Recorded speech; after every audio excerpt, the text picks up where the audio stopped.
जलाली और कुदूस नाम में आप सबकी सलामती हो। जी स्टूडेंट्स, हमने जो है वो छठे बाब तक जो है वो हमने कवर कर लिया था। तो अभी जो है हम जो रिमेनिंग पार्ट है 6th चैप्टर का, जो कि हम जो टेक्स्ट सेलेक्ट किया है मैंने, वो 12th वर्स से लेकर जो है वो 23वीं आयत तक जो है हमने आज इसको जो है वो सीखना डिस्कस करना है। स्टूडेंट्स, इससे पहले कि हम इस टेक्स्ट की तरफ चलें, जिसका जो टाइटल है आप नोट भी कर सकते हैं, वो है हवाला करें। तो हमने देखा था कि 3 लफ्ज़ हमें जो है वो कलीदी इस जो है चैप्टर में नज़र आते हैं। वो है जानना, फिर नंबर 2 समझना, और फिर नंबर 3 हवाला करना। तो ये 3 वो कलीदी अल्फाज हैं जो हमें चैप्टर नंबर 6 में जो है वो नज़र आते हैं। चैप्टर नंबर 6 से लेकर चैप्टर नंबर 8 तक जो है पौलुस रसूल उस आर्ग्यूमेंट के बारे में जो है वो जो कि मसीहियों के ख़िलाफ़ और स्पेशली पौलुस रसूल के ख़िलाफ़ जो उठाया जा रहा था कि पौलुस जो है क्या ये सिन के लिए लाइसेंस दे रहा है। पर पौलुस प्रूव करता है कि ग्रेस जो है it's not a license to sin but it's a license to overcome sin. Hallelujah. तो छठे बाब में वो प्रूव करता है कि नहीं, ऐसा हरगिज़ नहीं है कि फ़ज़ल जहाँ पर होता है वहाँ पे गुनाह, मतलब जितना ज़्यादा गुनाह होता है उससे ज़्यादा फ़ज़ल होता है। तो इसका मतलब ये नहीं है कि हम गुनाह पर गुनाह जो है वो करते जाएं, क्योंकि फ़ज़ल के वसीला से आप नंबर 1 मसलूब होते हो, नंबर 2 आप मर जाते हो, नंबर 3 आप दफन होते हो, और नंबर 4 आप जी उठते हो और खुदावंद यीशु के साथ आसमानी मुकामों पर आप बिठाए जाते हो, जैसा कि आपको इसका जिक्र इफ्सियों के ख़त में जो है आपको मिलता है कि आप आसमानी मुकामों पर बिठाए जाते हैं। हालेलुया। स्टूडेंट्स, याद रखें 3 ऐसी वर्ड्स हैं जो मैं अभी आपसे डिस्कस करूँ। नंबर 1 जस्टिफिकेशन, नंबर 2 सेंक्टिफिकेशन, और नंबर 3 ग्लोरिफिकेशन। जस्टिफिकेशन का मतलब है रास्तबाज ठहराए जाना। आपकी जस्टिफिकेशन आपके अमाल नहीं है, आपकी जस्टिफिकेशन मसीह यीशु का लहू है, और जब आप उस पर ईमान लाते हैं तो आप जस्टिफाइड हो जाते हैं, आप रास्तबाज ठहराए जाते हैं, जैसे हमने पिछले अबवाब में इसकी स्टडी की है। उसके बाद होता है कि सेंक्टिफिकेशन। ठीक है, सेंक्टिफिकेशन से जो है वो मुराद है उर्दू में हम इसे कहते हैं तकदीस। ठीक है, क्या कहते हैं? तकदीस कहते हैं। और तकदीस या पाकीज़गी आप इसको कह सकते हैं सेंक्टिफिकेशन को। तो दर हकीकत जब आप जस्टिफाइड हो चुके हैं तो आप सेंक्टिफाइड भी हैं, जैसा अब्रानियों का मुसन्निफ कहता है कि उसके लहू से धुलकर हम पाक ठहरे हैं। हालेलुया। आप पाक बना दिए गए हैं, आप पाक हैं, और पाकीज़ा लाइफ गुजारने के लिए आप अलग किए गए हैं, चुने गए हैं। आमीन। You are sanctified and in the process of sanctification. Hallelujah.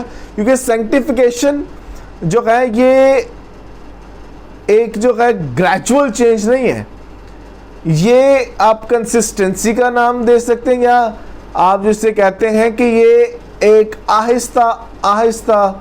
आहिस्ता अमल है या स्लो अमल है, जो कि वक्त के साथ साथ जो है वो होता रहता है, और आप मसीह की सूरत उसकी शबीह पर ढलते जाते हैं। यू आर जस्टिफाइड, आमीन, you are sanctified and in the process of sanctification, and then a time will come कि आप जलाल पाएंगे, आपके ये जो बदन है ये जलाली हो जाएगा और आप जलाल से भर जाएंगे। Then you will be glorified. Hallelujah. आप ग्लोरीफाइड होंगे। हालेलुया। और ग्लोरिफिकेशन की उम्मीद जो है, जैसा हमने चौथे बाब की 5वीं जो है 25वीं आयत में देखा था, वो हमारे गुनाहों के लिए हवाला कर दिया गया और हमें रास्तबाज ठहराने के लिए जलाया गया। हमारी ग्लोरिफिकेशन की उम्मीद जो है वो मसीह यीशु है। आमीन। छठे बाब में हमने स्टडी किया था कि ऐसा बिल्कुल नहीं है, क्योंकि हम मसीह के साथ मसलूब हुए हैं। तो अब जो आखिरी जो पॉइंट जिस पर पौलुस रसूल बात करता है वो है हवाला करने के ताल्लुक से, अपने आप को सबमिट करने के ताल्लुक से। याकूब अपने ख़त में लिखता है कि और खुदावंद के ताबे हो जाओ, ठीक है, और इब्लीस का मुकाबला करो तो वो तुमसे भाग जाएगा। खुदावंद के ताबे होने के लिए जो वर्ड यहाँ वहाँ पे यूज़ किया गया वो है submit yourself to God. So submission जो है, हवाला करना, ये बहुत इंपॉर्टेंट है। आमीन। जब आप अपने आप को सबमिट कर देते हो, सरेंडर कर देते हो, हवाला करते हो, तो यकीनन बहुत से अजीब और जलाली काम जो है वो टेक प्लेस होना शुरू कर देते हैं। आमीन। सो हवाला करने से मुराद क्या है? जी, हवाला अपने आप को दे देने से जो है, ये लफ्ज़ हमें 12 जो है इस बाब में जो है वो हमें मिलता है, और अप्रॉक्सीमेटली जो है ये हमें 5 मरतबा इस्तेमाल होता हुआ जो है वो नज़र आता है। इसका मतलब है किसी को दे देना, नज़र करना, या कुर्बानी के लिए दे देना। हालेलुया।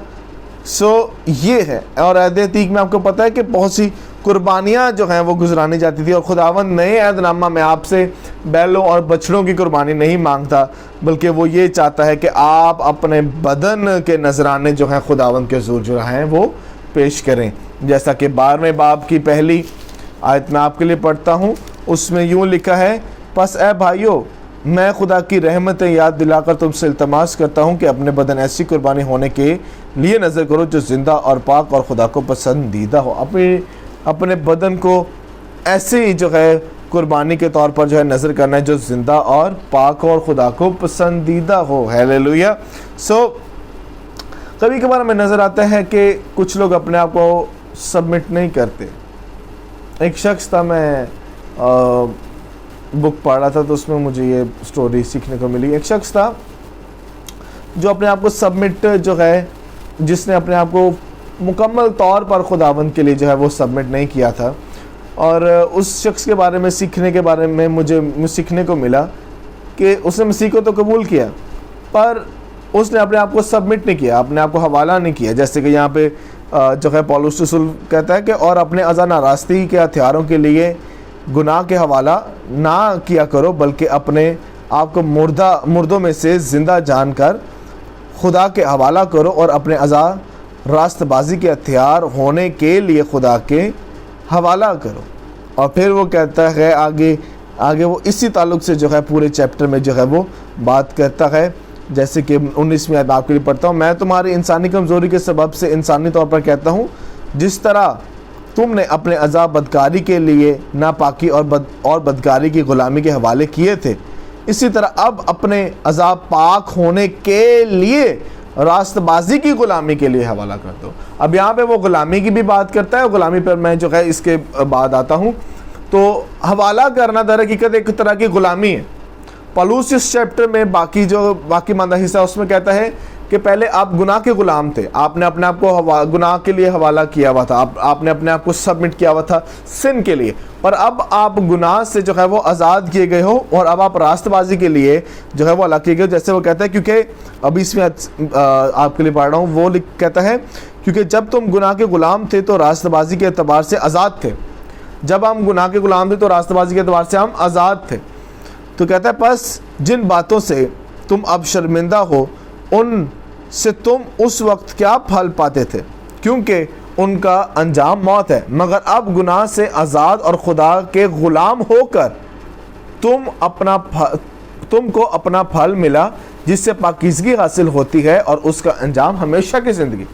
पहले गुनाह के लिए अपने आप को हवाला किया था, पर अब खुदा के लिए हवाला किया ताकि रास्तबाजी जो है वो हो सके और हमेशा की ज़िंदगी को आप रिसीव करें। और उस शख्स ने जो है वो अपने आप को जो है, coming back to the that story, उसने अपने आप को टोटल सबमिट नहीं किया था। तो एक दफ़ा ऐसे हुआ कि उसकी लड़ाई हुई, तो उसने कहा, बाइबल अपनी साइड पे रखी, उन्होंने कहा, उसने अपने स्लीव्स ऊपर करके कहा कि ऐ गई मेरी पुरानी इंसानियत, मेरी नई ज़िंदगी, ठीक है, मैं चैलेंज करता हूँ, मैं मुकाबला करने के लिए तैयार हूँ। So that was a wrong thing.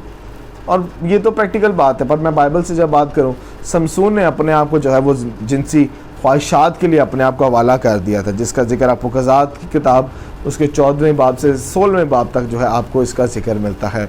और उसके बाद आपको नज़र आता है कि हननिया और सफ़ीरा ने जो है वो दौलत के लिए अपने आप को जो है वो हवाला कर दिया था, जिसका जिक्र आपको अमाल 5वें बाब में जिक्र मिलता है।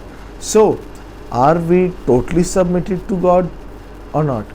बाइबल में हमें ऐसे नज़र आते हैं बहुत से किरदार जिन्होंने अपने आप को हवाला नहीं किया, जिन्होंने अपने आप को सबमिट नहीं किया, जिन्होंने अपने आप को खुदावंद को नहीं दिया, टोटल तौर से अपना कंट्रोल जो है खुदावंद के हाथों में नहीं रखा, अपने आप को सरेंडर नहीं किया।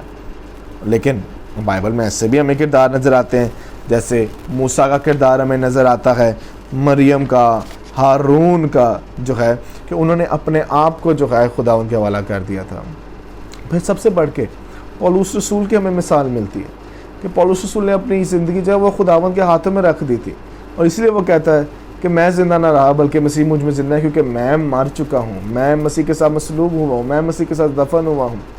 अब रूहानी एतबार से मैं मुर्दा हूँ, मसीह मुझ में ज़िंदा है, और मैंने अपने आप को उसके लिए जो है दे दिया, अपनी ज़िंदगी खुदा को जो है वो दे दी है, ताकि बिशारती खिदमत के लिए ज़बरदस्त अंदाज से जो है मैं इस्तेमाल किया जा सकूँ। यूहन्ना रसूल और तमाम जो दीगर रसूल आपको मिलते हैं, जितने शागिर्द आपको मसीह यीशु के साथ मिलते हैं, जिन्होंने जो है ख़ुद को अपने आप को जो है वो मसीह के हवाला कर दिया, ताकि वो बहुत सा फल लाएँ और ख़ास तौर पर वो काम के लिए, इंजील की वसअत के लिए, इंजील की मुनादी के लिए जो है वो इस्तेमाल किए जा सके। तो आज भी ज़रूरत है मसीहियों को कि आज हम अपने आप को सबमिट करें फॉर राइचियसनेस, क्योंकि हवाला करने से ज़िंदगी और रास्तबाजी का फल जो है वो पैदा होता है, और हवाला ना करने से जो है वो मौत जो है वो आती है। हमें पता चलता है क्योंकि गुनाह की मजदूरी तो मौत है, गुनाह की मजदूरी तो मौत है, मगर याद रखें आगे है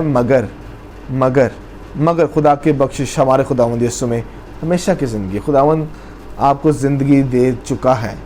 you just need to submit yourself, you just need to surrender yourself to God.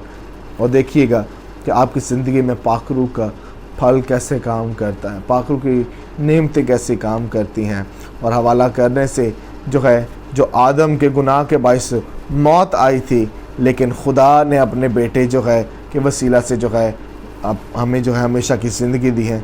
तो ज़रूरी है कि हम जो है अब अपने आप को जो है हवाला कर दें, ताकि हमारी ज़िंदगी से सदा जो है हमारे मसीह को इज़्ज़त और जलाल मिले। So God bless you all.